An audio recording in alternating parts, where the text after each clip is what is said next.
So hello everyone, welcome to my channel. So I hope आप सब अपनी life में अच्छा कर रहे होंगे। और आज का जो हमारा वीडियो होने वाला है वो बहुत इंटरेस्टिंग होने वाला है। बिकॉज आज का जो हमारा टॉपिक है वो नॉर्मली हम ज़्यादा इसके बारे में सोचते नहीं है, क्योंकि हमारे अराउंड में जो सब लोग करते रहते हैं वही चीज़ हम भी करने की ट्राई करते हैं। जब हम छोटे होते और बड़े होते, जब इस फेज में हम अपनी फैमिली में या फिर हमारे रिलेटिव्स में, हमारे फ्रेंड्स में या फिर हमारे अराउंड में जो भी आपके मतलब आइडियल हो सकते हैं, उनको देख करके हम बहुत सारी चीज़ें सीखते हैं और उनको हम कॉपी करने की ट्राई करते हैं, वो हम करते रहते हैं। राइट। सपोज अगर मैं एक एग्जाम्पल के थ्रू समझाऊँ तो ज़्यादातर लोग जब ज़्यादातर क्या मतलब ऑलमोस्ट 99.99% लोग जब छोटे होते हैं उनके सबके कुछ ना कुछ ड्रीम्स होते हैं कि मुझे डॉक्टर बनना है, मुझे सिंगर बनना है, मुझे म्यूजिशियन बनना है, मुझे यहाँ पर जाना है, मुझे मिलिट्री में जाना है। अलग अलग लोगों के ड्रीम होते हैं और उनको वो परस्यू करते रहते हैं। नॉर्मली 25 या फिर 30 या फिर 35 के अराउंड की एज में वो लोग अपने ड्रीम को अचीव कर लेते हैं ज़्यादातर लोग। राइट। फिर क्या होता है कि वो अपने ड्रीम को तो अचीव कर लेते हैं या फिर उनको ऐसा भी लगता है कि मेरे जो लाइफ का सबसे बड़ा गोल था वो मैंने अचीव कर लिया। उसके बाद वो बहुत हैप्पी हो जाते हैं। वो हैप्पीनेस कुछ टाइम के लिए रहती है, डिपेंड करता है कि आपने कितनी मेहनत की उस गोल को अचीव करने में। सपोज आप कोई एक्टर बन गए तो ऑब्वियसली आपने 10-15 साल उसमें दिए होंगे, तो वो हैप्पीनेस में भी कुछ सालों तक रह सकती है। या फिर आपने कोई एग्जाम क्रैक किया, आपने आपने उसके लिए 2-3 महीने मेहनत की और आपने वो एग्जाम क्रैक कर ली, तो उसकी भी हैप्पीनेस उसके हिसाब से 1 या 2 महीने तक रहती है। राइट। तो डिपेंड करता है कि आपने कितनी स्ट्रगल की है उस गोल को अचीव करने में। उस टाइम के हिसाब से आपकी हैप्पीनेस भी वहां पर कॉन्स्टेंट रहती है। बट वो कितनी भी आपने स्ट्रगल की हो, एक टाइम के बाद वो हैप्पीनेस धीरे धीरे डाउन होने लगती है। आपको बहुत यूजुअल सा होने लगता है कि हाँ ये तो रूटीन बन चुका है। फिर आपके अंदर एक खालीपन आता है। राइट। अब हमें एक से पता, हम हमारी तो एज इतनी है नहीं। ये चीज आप अपने राउंड में देख सकते हो। या फिर आप जो भी आप इतने फेमस लोग हैं उनकी जब बातें आप उनके जब आप इंटरव्यू देखते हो तो वो भी ये बात को कहते हैं कि एक टाइम के बाद आपको अंदर से खालीपन महसूस होने लगता है कि ठीक है, ये जो भी मैंने किया वो सब मैंने मेरे लिए किया था। कि मुझे ये करना था, मुझे इतने पैसे देते थे, मुझे इतना घर चाहिए था, मुझे फैमिली चाहिए थी, उसके लिए मैंने ये सब कुछ किया। बट अब मेरे अंदर खालीपन है। तो वो सब लोग क्या करने की ट्राई करते हैं कि दूसरों के लिए कुछ करना, मुझे लोगों की हेल्प करनी है, मुझे इस दुनिया को बदलना है। ऐसे उनके अंदर थॉट्स आने लगते हैं।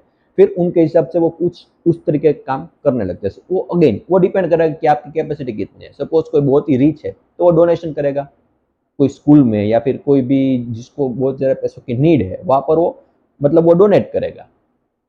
और कई लोगों के पास अगर पैसे नहीं होते तो वो क्या करते हैं कि एनजीओ के साथ ज्वाइन कर लेते हैं। और कहीं पर अगर कोई बाढ़ आती है या फिर कोई ऐसी नेचुरल आफत आ जाती है तो वहाँ पर उनकी हेल्प करने के लिए पहुंच जाते हैं। राइट। तो ऐसे डिफरेंट डिफरेंट तरीके लोग ढूंढ लेते हैं जिसकी वजह से वो लोगों की हेल्प करते हैं। और यहाँ पर भी दो तरीके की हेल्प है। जैसा मैंने कहा कि सपोज बाढ़ आ गई तो ऑब्वियसली उनके घर भी चले गए और जो भी वो अब जीने के लिए जो भी वो काम करते थे वो भी अब नहीं कर पाएंगे। राइट। तो वहां पर उनकी हेल्प करना बहुत ही ज्यादा जरूरी है। ये तो हो गई आप कह सकते हो कि आउटसाइड हेल्प, जो बाहर बाहर से इस दुनिया में रहने के लिए जो आपको चीज चाहिए, अगर वो आपके पास नहीं है और किसी अगर है भी और कोई मतलब रीजन की वजह से वो चली गई तो लोग आपकी हेल्प करते थे, अंडरस्टैंडेबल। बट एक और हेल्प होती है, वो है साइकोलॉजिकल हेल्प, इनसाइड हेल्प। जो भी आप सोचते हो, जो भी आपको साइकोलॉजिकल प्रॉब्लम है, उस तरीके की हेल्प की बात कर रहा हूँ इस वीडियो में।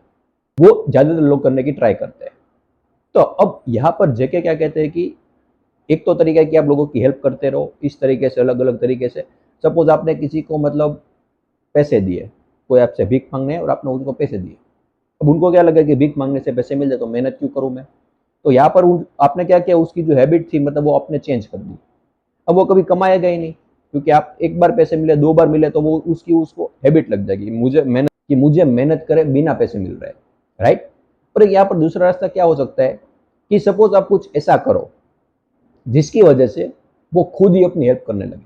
जैसा मैंने कहा साइकोलॉजिकल हेल्प, खुद की हेल्प करना, खुद सोचना कि ठीक है मैं ये प्रॉब्लम में फंसा हुआ हूँ, एक्चुअली मैंने क्या सोचा जिसकी वजह से मैं ये प्रॉब्लम में फंसा।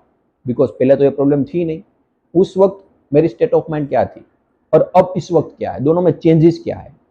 ऐसा कौन सा पॉइंट था जो चीज मैंने सोची उसकी वजह से मैं ये प्रॉब्लम में आया।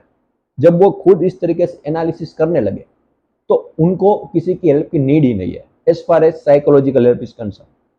बिकॉज वो खुद ब खुद ही उसकी जो प्रॉब्लम है उसको सोल्व करने में लग जाएंगे। मतलब वो किसी पे डिपेंडेंट नहीं रहेंगे, इंडिपेंडेंट हो जाएंगे। और यही सबसे इंपॉर्टेंट चीज है।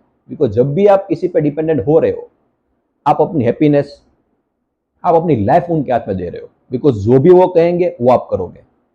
अब आपको कैसे पता कि वो जो इंसान कह रहा है वो आपके आपके लिए अच्छा है या बुरा? ऑब्वियसली जब सामने पेरेंट्स हो तो वो आपके लिए अच्छा ही सोचेंगे, बट पेरेंट्स तक तो ठीक है। बट जब आप किसी स्पिरिचुअल गुरु के पास जाते हो या फिर कोई अननोन पर्सन के पास जाते हो हेल्प के लिए, तब आपको कैसे पता कि वो आपका अच्छा ही सोच रहा है, वो आपको हेल्प ही करना चाह रहा है? ऑब्वियसली जब ऐसा कोई हेल्प करता है तो उनका भी कोई ना कोई मोटिव होता है, वो सब चीज़ हम नहीं देख पाते। इसलिए ये बहुत ही ज़्यादा इंपॉर्टेंट है। जब जेके ने कहा कि अगर आपको रियल में किसी की हेल्प करनी है तो उसकी हेल्प करोगे ये जानने में, ये समझने में कि एक्चुअल में ट्रूथ होता क्या है, because this is the only answer, और you can say this is the only thing you can do in your life.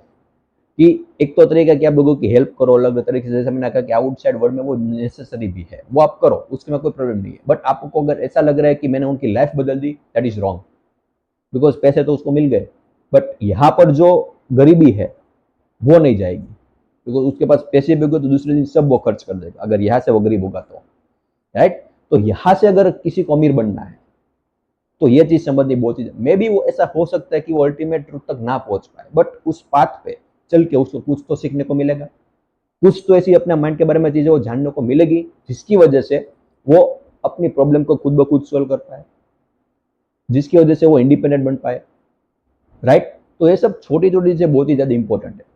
और जैसा जेके ने कहा कि अगर आपको रियल में कुछ करना है, अगर आपको माइंड में ऐसा थॉट आ रहा है कि सपोज कोई ऐसी एक चीज मुझे बताओ जो मुझे मेरी लाइफ में करनी ही चाहिए, और अगर मैं इसको एक और तरीके से कहूँ कि एक ऐसी चीज जो सिर्फ वही चीज करनी चाहिए आपको, बाकी सब चीजें ठीक है आप करो, सर्वाइवल के वो नेसेसरी है, बट एक चीज जो ह्यूमैनिटी को रियल में हेल्प कर सकती है वो क्या है? वो ट्रूथ के बारे में बताना।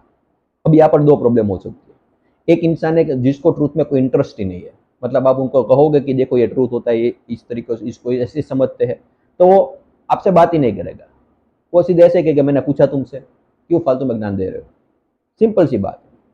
तो इसका मतलब ये नहीं कि आप लोगों के घर घर जाकर उसको बताने लगो कि ट्रूथ क्या है, ये है। जिसको ट्रूथ जानना होगा वो ऑटोमेटिकली आपके पास आएंगे, बिकॉज कुआं कभी भी प्यासे के पास नहीं जाता, प्यासा जो है वो खुद कुएं के पास जाता है। तो जिनको जानना होगा, जिनको इन सब चीजों में इंटरेस्ट होगा, वो सामने से आएगा, तब बात करनी है। या फिर कोई आप ऐसा प्लेटफॉर्म फाइंड आउट कर सकते हो जहां पर आप ये सब बातें कह सको, राइट? तो किसी को सामने बिठा करके जबरदस्ती ये सब बोलना नहीं है, that's what I am saying, right? जब हम जेके की बात करें तो उन्होंने पूरी लाइफ यही किया है, तो हम ऐसा नहीं कर सकते। क्यों? क्योंकि जब वो ऐसा कर रहे तो उनके पीछे एक पूरी फाउंडेशन थी जो उनका ख्याल रखती थी, मतलब उनको टाइम टू टाइम जो खाना होता वो मिल जाता था, उनको रहने के लिए जगह मिल जाती थी, वो कहीं पर भी जाते थे तो लोग मिलकर कुछ ना कुछ कर ही देते थे। तो इस तरीके से अगर आपके पास कोई फैसिलिटी है तो आप ऐसा कर सकते हो। अगर सपोज मैं कोई इंसान की बात करूँ जो फैमिली में रह रहा है, वो ऐसा नहीं कर सकता, बिकॉज उसको सर्वाइवल के लिए, फैमिली के लिए पैसे चाहिए, तो वहां पर आपको कुछ काम करना होगा। बट अगर आपके मन में ऐसा कोई थॉट आए कि मुझे कुछ करना है, this is the best thing you can do, you can say this is the only thing you can do, because इसी की वजह से जब ह्यूमन में जो ट्रांसफॉर्मेशन आए वो आ सकता है। बिकॉज जब इंसान खुद समझ लेगा कि वो एक्चुअल में क्या है, जब इंसान ये समझ लेगा कि मुझ में और तुम में कोई भी डिफरेंस नहीं है, तो ये सब जितने भी प्रॉब्लम वो ऑटोमेटिक कट हो जाएगी, राइट? बिकॉज जब इंसान समझने लगेंगे तो कोई भी प्रॉब्लम हो उसका बहुत आसानी से सोल्यूशन आ सकता है। ऑब्वियसली ये प्रोसेस बहुत ही लंबी है, वैसा नहीं कि आज हमने बात की होकर ऐसा हो गया, ऐसा नहीं होगा।